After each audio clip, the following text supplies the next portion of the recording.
All right, a tough one to watch on a Sunday afternoon. Lakers take on their rival, the Boston Celtics, and this one was never really a game. I appreciate you guys tuning in. Thank you very much for being here. The Boston Celtics all over the Lakers, 111-89, the final score. Man, it's a frustrating one to watch, but to be honest with you, I think as the game progressed, it really actually does kind of show who the Lakers are, what they are. If you just kind of pay attention to the actual chemistry of the Lakers, are you going to be a team that when things get incredibly tough, you're going to dig down even further? Are you going to get in the trenches with a team like the Boston Celtics, where that's entirely their DNA? And the answer is no. The Lakers don't want to do that. They don't want to get down and dirty. They don't want to do whatever it takes to roll up their sleeves, and if the game's got to get ugly, then they'll get ugly as well. That's just honestly, that's just not in the Lakers' DNA. I don't know how else to put it. But a really frustrating game to watch, I'm sure, for a lot of Laker fans, and just not a performance that you're going to walk away with a lot of different. There's nothing really positive to walk away from. I think it actually more told the story of who the Lakers are and what they've been against teams that are above 500 this season, especially this style of basketball. So thank you very much for being here. I appreciate you guys being a part of the show. Getting ready, obviously, to start the post-game show here. And we got a lot that we're going to get into tonight. Let me point out a couple things here. Then we'll get the show started. I want to talk about the game, individual players, what this means for the Lakers from a big picture perspective, as far as just who they are in the Western Conference and who they are in the NBA the rest of this year. We'll do all that. Before we get started, please do me a favor if you guys don't mind. Please subscribe to the channel. So I know we got a lot of people on here that have been a part of this YouTube show for a number of years. And if you're here now and you've yet to subscribe, please do it. If you are subscribed, thank you very much for doing it. Also want to give a quick shout out here. For the first time, we're also going live on AM 570's YouTube. So obviously AM 570 in Los Angeles, kind of testing out a couple things here, but we are live on AM 570 as well. So if you're here through their YouTube channel, thank you for being here. I appreciate you guys being on here as we talk Lakers basketball. Okay, let me just kind of give my overall thoughts on the game. And of course, I'm going to spend a lot of time. I know there's a lot of comments waiting to be read. So if you got some thoughts on the game, you want to give your opinion, feel free to put it in the comments. We'll do our best to try to get to as many of these comments as possible. Let me just say this. I think you could kind of tell early on listening to the broadcast. And I want to also point this out. Lakers were not getting the benefit of some of the calls that were out there. A couple probably offensive fouls, whether it's Peyton Pritchard, Jaylen Brown, a couple possessions that it felt like could go the other way. The goaltending that wasn't called and the reasoning for whatever the reason was. I thought the Lakers did not get a few calls that could have gone their way, and they weren't exactly 50-50 calls. However, you could tell from the start of that game that this was going to be a problem for the Lakers, and it was going to be a problem because the style of basketball that Boston plays is the worst style of basketball for the Lakers. It's not that they're the most talented team out there. It's not that they have all-star after all-star. They just outwork you. And for the Lakers, it's like they walk into some of these games and they're looking for the perfect picture, or they're looking for, well, we got to get every call as well. And everything's got to go the Lakers' way. And if they don't get a call, then all of a sudden, every half of the team is complaining about not getting a call. What, they get 3-4 technical fouls in this game? Every 50-50 play, not even a call, not looking at the referees, just looking at actual plays, action plays that were going on. None of them went the Lakers' way. Loose balls, tip outs, saving the ball, and it just goes to a random player. Every single one of those possessions ended up with the Boston Celtics. If you have to put together a team and a roster that the Lakers struggle most against, the Boston Celtics is a perfect example. It's not just pure talent that beats the Lakers. It's teams that just outwork them, that teams want to make it ugly, that teams want to fight. And the Lakers, every time they're in a dogfight, you know what they do? Nah, we're good. I mean, if it could come easy to them, they like it. They're interested. If it doesn't come easy to them, all of a sudden it's not something that they want to get themselves involved in. So I thought watching tonight's game, like I said, right from the get-go, the moment you saw how Boston plays, I've mentioned this a couple times when I do it in post-game shows, and I'm sure maybe Laker fans don't want to hear this, but it's the truth. Certain franchises right now in the NBA have a DNA, and it doesn't matter who's available, who's not available, who's injured, who's not injured. They have a certain DNA, and every single night you know what you're going to get for them. You have a really good idea what you're going to get from Boston every night, Detroit every night. Go down the list. There's a few teams in the NBA, the San Antonio Spurs, if you want to put them in that category. There's some other teams as well as, they play tough. They find guys out of nowhere. Everybody, there's a system that's already in place. That's not the Lakers. It's just not. So before the game even, you're about 5-6 minutes into the game, you could already tell Austin Reeves is going to have a tough night. Luka Doncic is probably not going to shoot efficiently. No other role players for the Lakers stepped up. So let's not even, there's no need to mix anything on that one. A lot of these role players for the Lakers were completely lost tonight. And we'll get into some of those players a little bit later. But again, I just thought that the Lakers have a tendency. They walk in, they look around, and they're like, yeah, we're going to have to work for this one. No, thank you. That's how I kind of feel like is the Lakers' mentality when it comes to playing teams with this type of style. If it's fast-paced basketball, if there's no defense on both sides of the floor, if guys are getting opportunities to go one-on-one, go ISO basketball, then the Lakers are just fine. But the issue is when you got a team that's like, we're going to lock your ass down defensively, then what are you going to do? And, oh, by the way, we're going to push you around. Oh, by the way, we're going to box out. Oh, by the way, we're going to do all the small things. We're going to grab rebounds. We're going to do all this stuff. What are you going to do about all that? The Lakers are like, no, we're good. We want no part of that. That's who they are right now. I thought, I was listening to James Worthy. So Worthy was talking. He was talking right before, what was it? Right before I came on, and one of the things that he was mentioning, he's just talking about how he was so disappointed, but he was kind of calling out the Lakers for their identity. And I think that was the right thing to do. I think for me, I could sit here and I could get into the X's and O's, which we'll get into it. We get in individual players, 100%, no problem. But the identity of the two franchises right now are polar opposite. And that's going to be up to the Lakers to obviously turn that around. So that's going to be up to them. All right, let me get into some of the individual players. And let's go from there. Here, let me just kind of point out a few of the guys here. Luka, 25 points, 9 of 22 from the field. If I'm being honest with you, none of it was really impactful. I think what they did to Luka tonight, how many games have you seen where Luka only has 3 assists in a game? Luka was minus 21 on the floor tonight. The worst plus-minus of anybody on the floor. They just made his life a living hell. And that's what they're going to do. Luka was never in any flow. One thing, I don't know how you guys feel about this, but I'll just kind of point it out from my perspective. But one thing that I get frustrated with on watching Lakers offensively, guys, I've said this before, and I'll say it again. There is no team in the NBA that's going to win based off of ISO ball. Is it just me, or do the Lakers just feel like, even after the Lakers beat the Clippers, I mentioned that there's a frustrating theme that comes with the Lakers. All right, Luka, you go to work. Okay, Austin, you go to work. All right, LeBron, go to work. There is no 5 guys working together.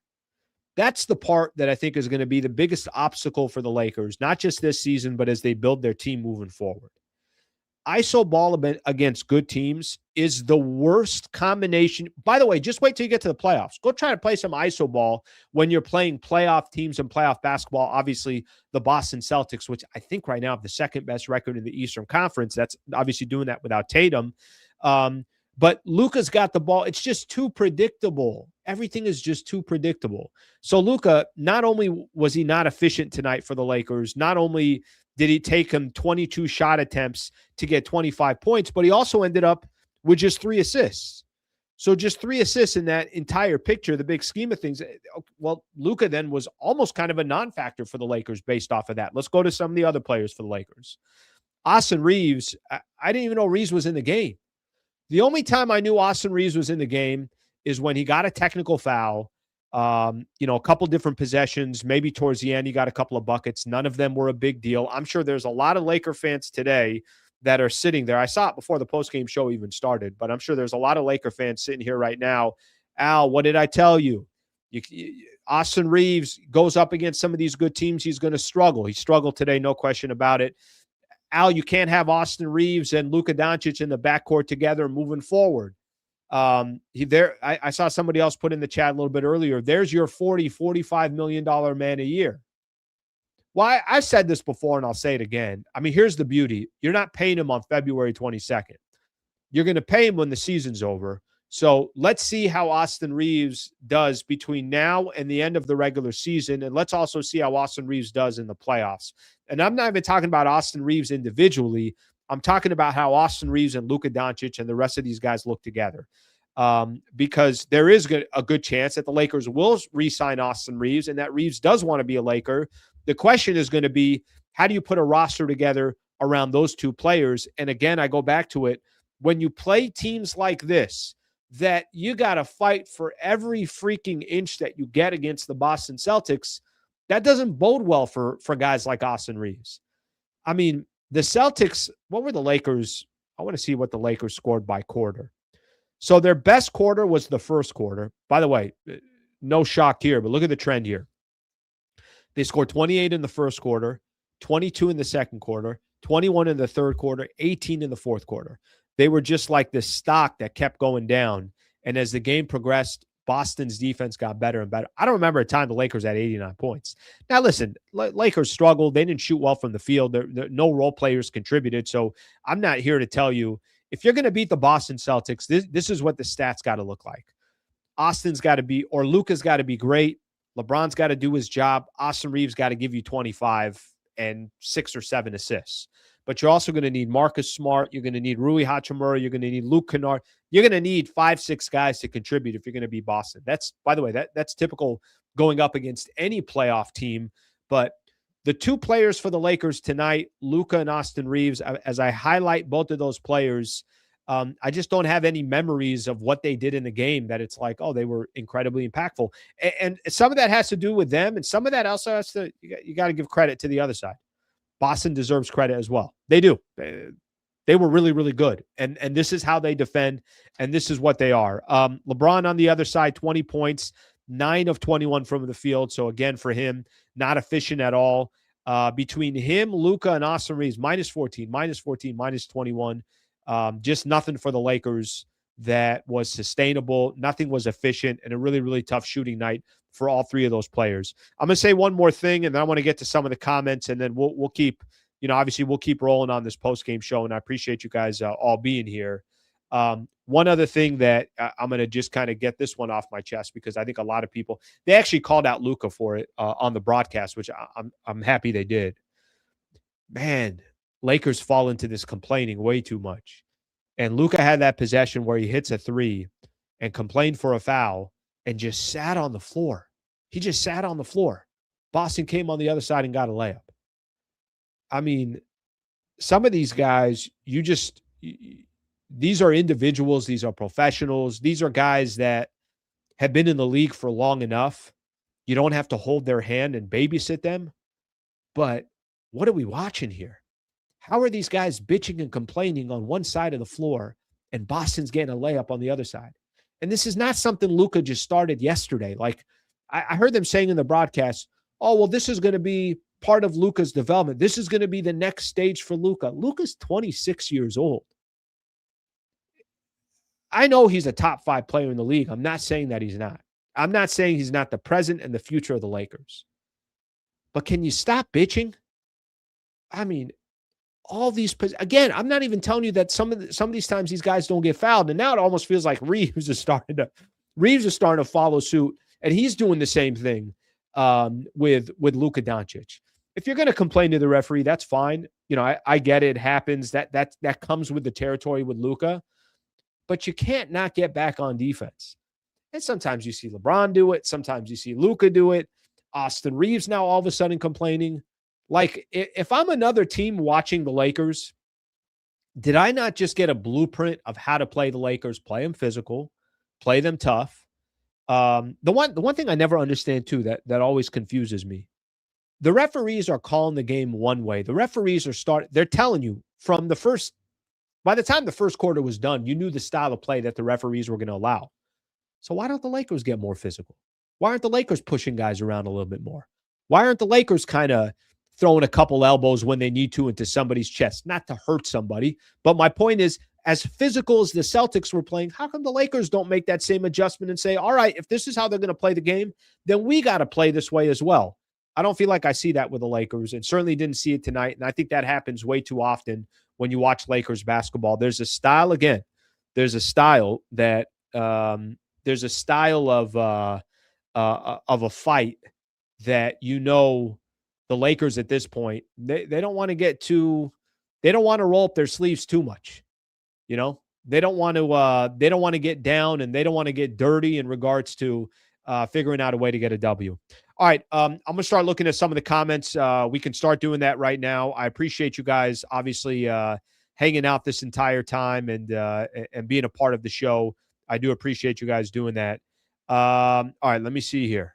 Let's take a look at some of the comments here as we get started. I know we got a lot of people that want to chime in. Most embarrassing L of the season, not even a fight. I think they've had some worse losses. I think Boston's really good. I think the Lakers have probably lost against some teams. I'm thinking about early in the season, they got their asses kicked against Sacramento. Lakers had a stretch where they were playing some really bad basketball. They're a really good basketball team. They're not that talented, but they play as a team. And they got, individual players. We'll talk about Jaylen Brown and freaking Peyton Pritchard. Jesus. I mean, I'm not watching this dude on a nightly basis, but 30 on the Lakers on 14 shot attempts. I don't think it's the most embarrassing loss of the year, but I know where you're coming from. Maybe what you're referring to is you're playing the Boston Celtics. It's nationally televised on NBC. It's a Sunday night game, as they're, now calling these. Pat Riley gets his statue outside of Crypto.com Arena, and then you completely lay an egg. So if you're talking about it from that perspective, then I agree with you from there.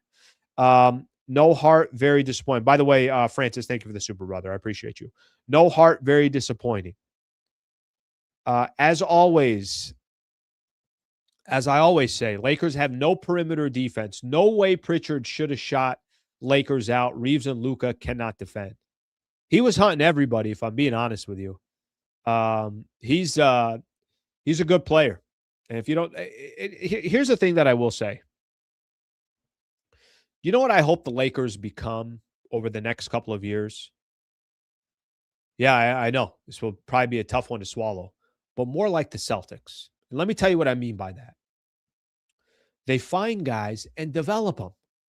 They have one of the best head coaches in the NBA. They have one of the best front offices in the NBA. They lose their freaking best player, a top 5-6 player. They're still number 2 in the Eastern Conference.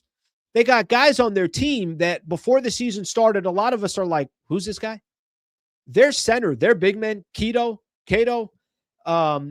Listen, I know he's not going to go get these unbelievable stats, 10 points, 12 rebounds, 3 block shots. Imagine if he had a guy like Luka to play with to go throw him some lobs. Again, some of their players that they have, you and I might know that. Who's their other dude that they have? That's Hugo Gonzalez, who, again, he's a rookie. He's not going to get a ton of minutes, but they got guys that they're just cropping within that system. They have a system. From top down. It feels like whatever you take out, they're going to put something else back in because the system is bigger than an individual. So the Lakers got some work to do from that perspective. And, again, I think there's something to say in regards to that. But Pritchard was sizing up all these dudes. Get another one here. Slee, the game used to matter to the Lakers players. On this day, they honor Pat Riley. This was a pathetic showing. I got to be honest with everybody. I think this is who they are. I don't know if I do agree. There's some times, like we said, Lakers are not always in there to go to roll up their sleeves and go really, really fight. I agree with that. But I also think this is kind of who the Lakers are. I think there's a reason why nobody's picking the Lakers to go come out of the Western Conference or get to the Western Conference Finals. I think this is who they are. I think the players that they have today, this is kind of the mix of who they are. All right, let's get another one in here. I know we got a couple supers here that I want to get to. Another game against an above 500 opponent where we played poor defense, did not win the 50-50 balls, gave up too many second chance points. Same-ish, different day. Yeah, I didn't think their offense was, or I'm sorry, I didn't think their defense was awful. I thought Boston's defense was just suffocating. All right, let's get here's a super here, a 10 spot here. Really appreciate the 10 spot, brother. I've seen Brown outplay Luka a ton at this point. Luka is not better than Jaylen Brown head to head. Celtics played full court D, Lakers zone. That says it all. Pritchard took AR's cornbread. All right, couple things here in the Jaylen Brown. I got nothing but compliments for Jaylen Brown. I've said this before. I think he's one of the most underrated players in the NBA. The dude, has been kind of the second guy on the Celtics since those two started competing together, him and Tatum, and obviously they're doing it for the same team. They got an NBA championship, and Jaylen Brown is one of the best two-way players in the league, period, point blank. I heard them talking about MVP candidates this year. Jaylen Brown's name should be in the MVP candidate because of where Boston's sitting without Tatum. So should Cade Cunningham. I know Shea's going to be there as well. Of course, there's players that should be in there, but there's a couple guys from the Celtics that you can make a case for, or I'm sorry, a couple guys in the Eastern Conference, and I think Jaylen Brown is one of those players as well. Listen, to compare the two players head to head, do I think Jaylen Brown could have took the Dallas Mavericks to the NBA Finals when, that team that they had? I know the Celtics ended up winning the NBA Finals. It just depends how you build your team. Obviously, Luka Doncic is a top 5 player in the league, but you got to be very specific with how you build around him. So, and the Lakers hopefully going to do that coming up this summer. Thank you for the super brother. I appreciate the 10th spot very much. I really do. Let's get another one here. Is it the same? It's the same thing. Can't beat teams over 500. Well, unfortunately for the Lakers, when they get into the playoffs, that's all they're going to face. So listen, I think there are some teams in the NBA right now. By the way, I still got to get into the role players because the role players were very frustrating to watch tonight as well. Let me just say this real quick about other teams in the NBA in the West. A lot of teams struggling. Like if I'm going to look at this up. I'm going to look this up here right now because I was looking at the scores. Houston blows an 18-point lead yesterday at New York, ends up losing the game. Listen, if they don't go anywhere this year, part of it's not their fault. A lot of it really has to do with Fred VanVleet not being there, and they don't have a point guard and they need it. But Houston is showing a lot of signs that you can't depend on them. Phoenix, who was making a great run, they lose Dylan Brooks. He's got a broken hand. I don't know how long he's going to be out for, but that can't be good. And Devin Booker has been out for a ton of games. Denver lost to the Golden State Warriors today. They continue to struggle. Jokic plays in that game. There's no Steph Curry for the Golden State Warriors. The point that I'm making is Minnesota Timberwolves got blown out by 20-plus at home against the Sixers today. What I'm telling you is there's really a lot of teams that are not that good.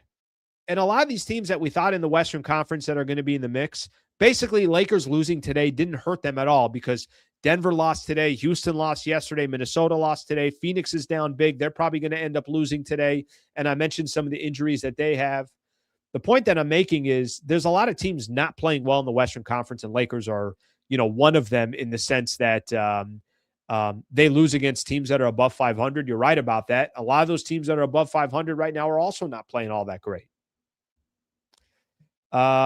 Slee, this isn't knee-jerk reaction, but Pelinka needs to be on a short leash at best. How do all these other good teams have hidden gems and we don't? This was embarrassing tonight. At least play hard. Yeah, listen, Pelinka, I think it's safe to say that Rob Pelinka, every move he makes, over this next year or so is going to be under a magnifying glass, and we'll see what happens after that. All right. I know I got some more supers here to get to, and then I'm also going to get to some of these other. I'm not only going to read supers, but I got some other ones here. Let's see. Yeah, Lakers back in, I think, 5th right now as far as the standings go. I'm going to get some more of these comments here in just a second, so we'll do that. Before I do want to give some love to one of our partners here. I'm going to point out here as we'll start with Brad Wallace and the Wallace Firm. Probably going to be at their offices, by the way, coming up this Friday. I think I'm going to be there. This Friday, I'll probably be doing a show from there. Just kind of give everyone a quick idea in regards to Brad Wallace and the Wallace firm. So the one thing to keep in mind every time I mention Brad Wallace and the Wallace firm, injury attorneys, they can help anybody in the state of California. The only thing that I ask anybody to do, if you're ever in a position where, hey, I'm not really sure what to do, it's a serious injury, it's a wrongful death case, it's you, a family member, friend, whatever the case is, just fill out one of our consult. We created a URL, wallacewins.com/Sliwa. You can fill out a free consultation there. Somebody will reach out to you. I hope you guys never need Brad Wallace and the Wallace firm. Of course, you know that's going to always be the hope, is that you don't need Brad Wallace and the Wallace firm. But if you ever do, it's just something to keep in mind there. We do have somebody that's a loyal partner to the channel, and somebody that's been with us now for a couple of years. I've known him for over 6 years. wallacewins.com/Sliwa. wallacewins.com/Sliwa. So shout out to Brad Wallace and the Wallace firm, and I appreciate you guys supporting our partners. Talk about the role players real quick. I got a question for everybody here. Something that I'm trying to figure out in my mind. Is this the starting lineup that the Lakers want to go with? It feels like, how do I put this? And I know it's only a couple of games that they've played this, but I don't know what the flow is. You know, sometimes if you have a superstar like Luka, and let's call a superstar like LeBron, then everybody else just knows their role. What's Reeves' role in the starting lineup? That one's throwing me off a little bit. I'm not saying he goes to the bench, but I don't think Rui Hachimura is as valuable right now based off of what this lineup looks like. I don't think Jake LaRavia is as valuable right now based off of what this lineup looks like. I think Luke Kennard's a really good player for the Lakers. I think he's going to help the Lakers all season. I don't question that. I think the Kennard piece will be fine. I'm not really sure if Marcus Smart kind of fully knows his role right now. The starting lineup isn't giving me these vibes of like, oh, this thing's perfect, and then it's perfect for the bench, and then all that. It's not giving me those vibes. So I don't know what the solution is, but as I look at this Lakers team, is this the squad they want to go with off the bench? Is this the solution for the Lakers? I know they're healthy now, so Jackson Hayes left the game, only played 5 minutes, I think, something along those. How many minutes Jackson Hayes? They played 5 minutes. But this lineup kind of threw me off. Let me give you guys the stats of the role players tonight. Okay. By the way, maybe it's just a bad shooting night. Maybe just things didn't click. DeAndre Ayton, 4.7 rebounds. Marcus Smart, 0 points, 0-7 from the field, 0 of 5 from the 3-point line, had 4 assists, had 3 rebounds. 0 points for Marcus Smart. Okay, let's go through a couple more role players. Rui Hachimura, 5 points, 2 of 7 from the field. Vando, I'm not even going to put in that list because I think Vando, we know his role. We know what he's going to do. I'm fine with Vando. Vando, I think that's fine. I'm not too worried about him. And then Jake LaRavia, 4 points, 3 rebounds, 2 assists in 22 minutes of play, 24 minutes of play. Luke Kennard, I'm going to leave him alone as well because, like I said, I think Luke Kennard was a really good pickup. So for what it's worth, we'll see what eventually happens. But I think he was a really good pickup. Ayton, Marcus Smart, Rui Hachimura, Jake LaRavia, basically nothing from those 4 players. And Austin Reeves, you want to call him a star, you want to call him a role player, you call him whatever you want. I mean, probably should have been an all-star this year if he stayed healthy. You know, you saw obviously his stats as well. Something's off. Is my bigger concern would be at this stage of the season, I don't think they really know what their lineups are. That's fine. You know, people are going to say, well, they've only played 12 games together, this and that. To be honest, we've been hearing that for a while now. What's the 5 that you feel like gels the best? What's the rotation coming off the bench you think those players are set up to succeed? Am I wrong here, or do you guys kind of know where I'm going with this? That it seems like their bench is, it seems like their lineups and their bench are so unpredictable right now. There's no flow at all. Let me read some of the comments here. Let's see. Smart is too small to be playing the 3. We're not ready yet. It showed tonight, and the role players are non-existent. Ayton is very disappointing. You know what's funny? I'm no longer disappointed in Ayton. Now I'm expecting it. So now I don't really get disappointed in Ayton. It's just kind of, it's just like that's what I'm expecting. So I have reached that point with DeAndre Ayton. I'm being honest with everybody. I had expectations for him before the season started, and then I thought he was doing his job early on, and then there's been maybe about a month and a half, 2 months where he's just gone on this like slow decline. That at this point, if you get a 10-8 from him, I'm like, okay, that's a good game. I'll take it. But that's not the case with, Ayton anymore. And again, I'm not disappointed because this is really what I expect from him. Let's get a couple more in here. And I'm going to try to just stay on this topic that I'm talking about, which is what people make of the current lineup that's there. Slee, it comes down to coaching. Did you listen to JJ's postgame analysis? It was a bunch of word salad with no rhythm or rhyme or reason. But by the way, I don't disagree with you on that. I don't disagree with you on that too. I think there is a piece of me that's obviously seeing the way they perform tonight or the way they are in some of these games. The way I always talk about, I'm like, why are they just playing iso ball? Can we not just get movement, get 4 or 5 guys moving, guys that don't have the ball? If Austin Reeves has the ball top of the key, Luka's like, well, I'm going to go in the corner. If Luka's got the ball top of the key, LeBron and AR's like, well, I'm going to go to the corner. There's no movement with the Lakers. I do put some of that on coaching. Sure, I definitely put some of that on coaching. I'm not here to argue that one. Okay, I'm going to agree with you on this one. This is the part that the broadcast left out. So those who are watching, bro, the broadcast pointed out Kennard takes too few threes, as I said, from day one. The broadcast pointed that out. You know why he takes? They said he hasn't had more than 4 3-point attempts all season in a game. Do you know why that is? Because teams know all he does is shoot threes. Just get him off the 3-point line. Doesn't mean that he can't take a 2. It doesn't mean they can't get to the basket. I think Luke Kennard's actually pretty decent off the dribble. But there's a reason why he only takes so many threes, because the entire scouting report on Luke Kennard is get him off the 3-point line. So that's what every team does. So I think they left that piece out. I think they should have added that piece when they were talking about it. All right, let's get a few more. I got a couple supers here that I want to get into real quick. By the way, thank you very much for the supers. I appreciate it. Whether you send a super or not, very much appreciated to have you guys all on the show. And I'd appreciate if you could subscribe to the channel. Let's get another one here. Celtics let Luka ball hog, get his offense, and limit everyone else. Same blueprint when they face him in the finals. Luka playing style is a concern. That's why I'll go back to this, what I said a little bit earlier. If I can get Luka one-dimensional, as in he's not giving out 10, 11, 12 assists, I win.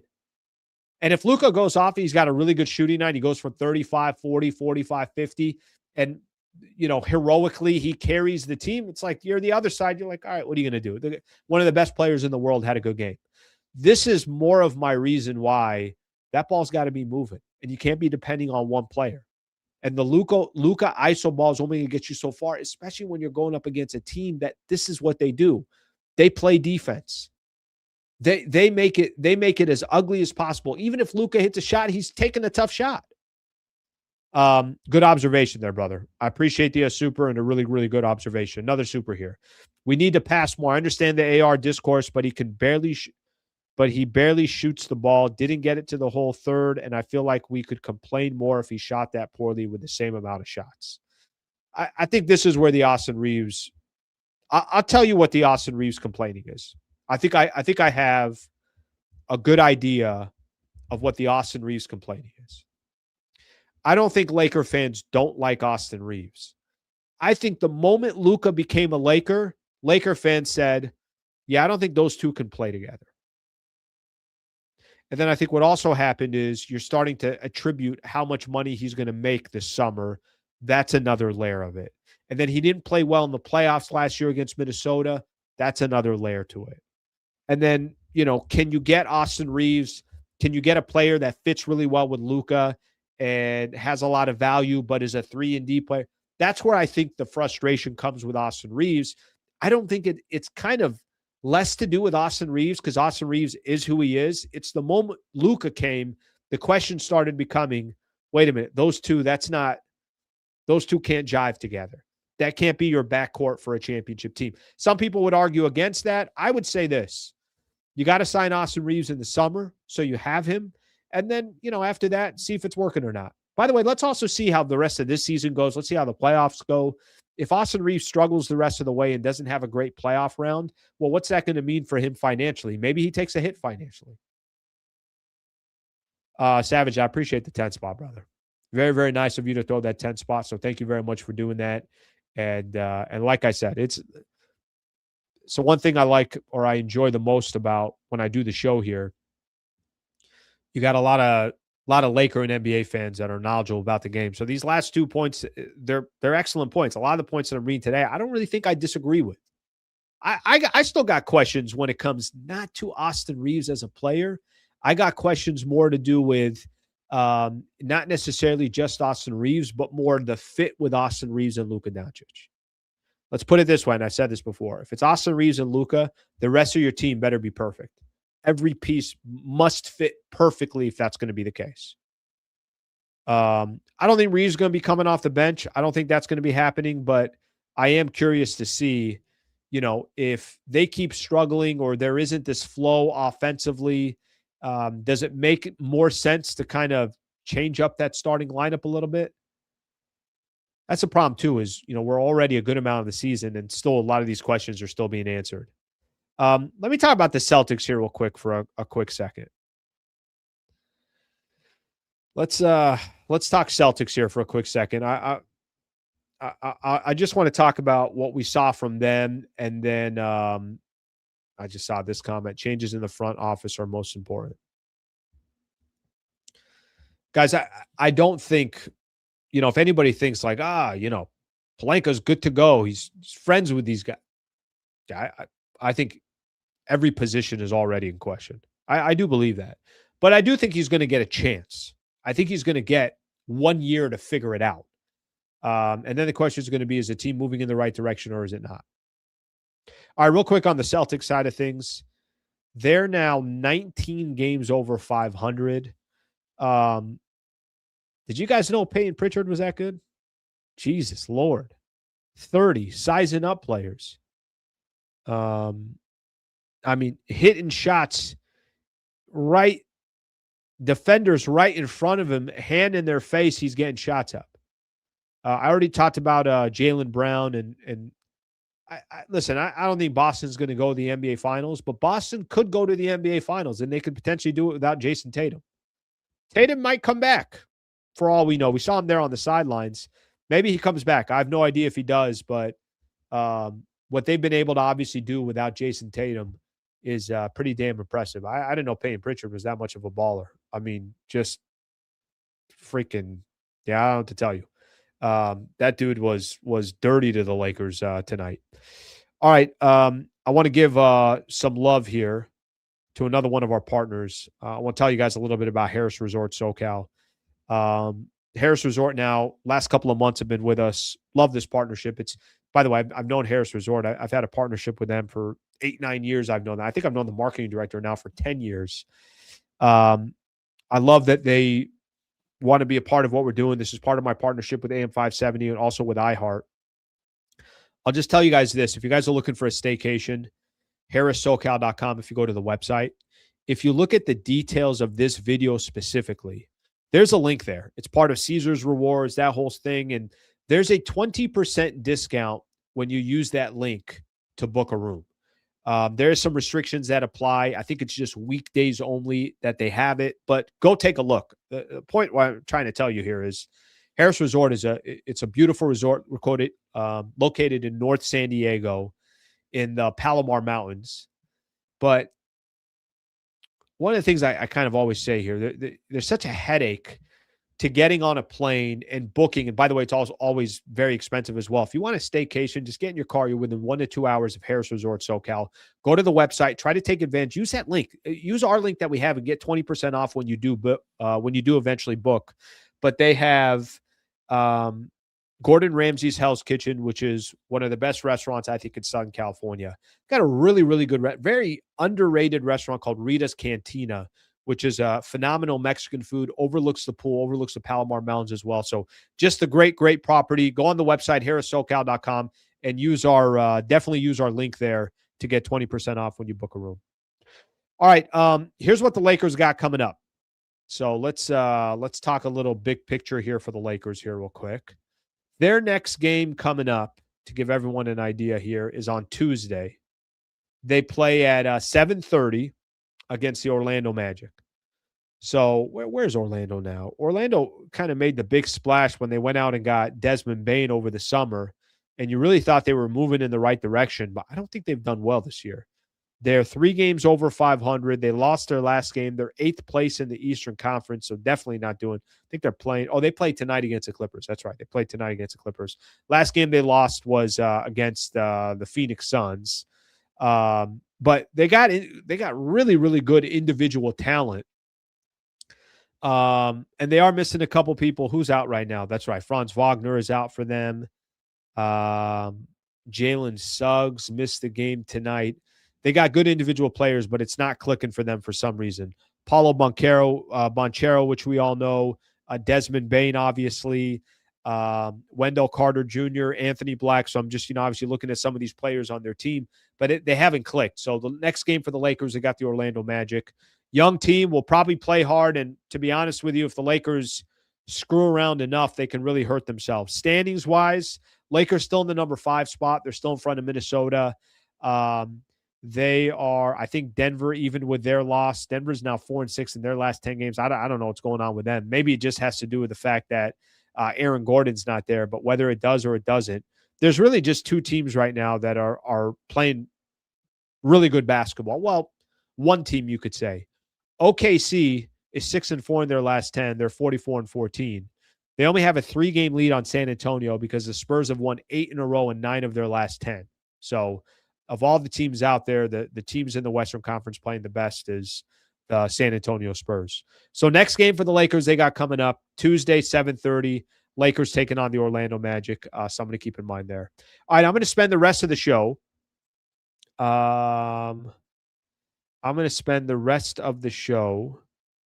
Reading some of your comments, and then we're going to call it a day. All right. I got my show, by the way, tomorrow coming up. Keith Smith, who does a great job covering the NBA, is going to come on the show. We'll talk a little bit about this Lakers-Celtics game. He's from the Boston area, so I want to get a perspective there. But we'll also talk just NBA, talk Lakers, talk everything else. He's going to join the show. Looking forward to that. And our show will start tomorrow at 8 a.m. Let's get some final couple of comments in here, and then we'll get out of here. What the F did Mark Walter buy this franchise for? To sit on his ace, all the effing money in the world for what? Made the Dodgers in a dynasty, but can't do ish for the Lakers. Bro, he's owned the team for an hour and a half. Got to give him a second. You can't buy a home and then say, well, I'm going to tear it down and just start building the next day. You got to go through, there's permits. You got to go down to the city. You got to hire an architect. There's a lot of steps here. The city might sit on your paperwork for 6 to 9 months before you do anything. And then by the time you finally do anything, you get one, okay, tear it down. You tear it down, you got to wait another couple of months. And then you put the foundation, you got to wait a couple another. There's a process here. I mean, take a deep breath here. It's not going to happen overnight. Listen, if you told me a year from now, the Lakers are sitting here and nothing changed, or they went through the summer, and the summer there wasn't you know what's happening right now, the Lakers? I'll tell you what's happening.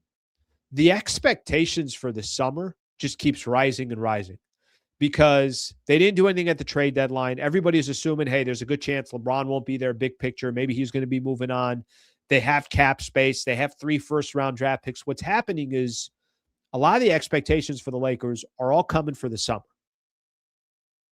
I don't think, new ownership could have come in and made all these changes this quick. I use an analogy of when you buy a new home and it needs work on it, there's a process, there's steps. Like it can't just happen like this. You don't just, I bought the home and all the neighbors looking at the home and say, why does it still look the same? Well, because I bought it a week ago. Can you give me a year? And I think that's what you should be looking at. Again, if we get to the end of this season and then you go through the summer, by the time this upcoming offseason is done, I expect a much different Lakers team. I do. Maybe my expectations are too aggressive, but that's what I would expect. I don't look at ownership and say anything right now. I think new ownership is literally trying to just kind of, get their feet wet a little bit. Let's get a couple more in here. Jared Vanderbilt needs more playing time. I don't know why the Lakers don't use his defensive talent. Why does he spend so much time on the bench is baffling. Yeah, they just got a weird combo. I mean, you go look at guys on the Boston Celtics. Jaylen Brown plays both sides of the ball. Derek White plays both sides of the ball. There's players on their team. There's a lot more teams that just they got two-way players. Lakers got all these one-way players. LeBron ain't the same defender he was. Austin Reeves at times, I feel like I could cross him over. Luka, I feel like at times can play defense when he tries, but, obviously Luka's also, let's just say he's more invested on the offensive end than he is on the defensive end. So Vando's a perfect example of a player that he's got tremendous talent on the defensive side, and then he's a wild liability on offense. So there's like a guy could be a threat on one side of the floor, and then once you get to the other side, he's not as much of a threat. All right, let's see what else we have here. Get a couple more in here, and then we'll call it a day.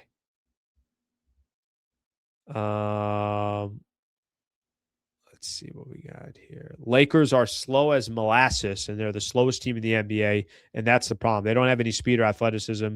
They need to go out and get some. They got to go get some dogs, too. I mean, the reality is eventually you're going to have to go out there and put together a team that makes sense around Luka.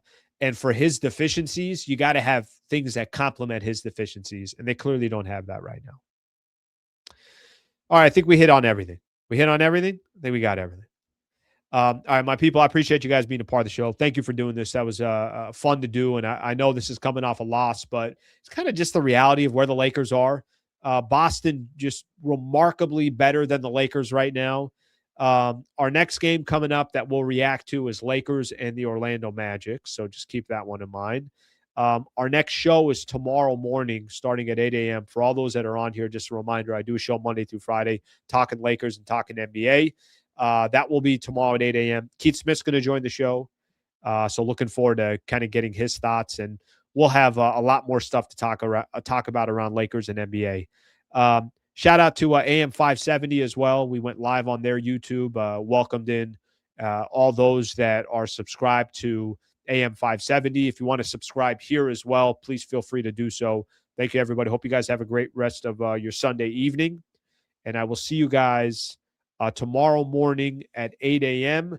Celtics over the Lakers, 111-89. Have a great rest of your night.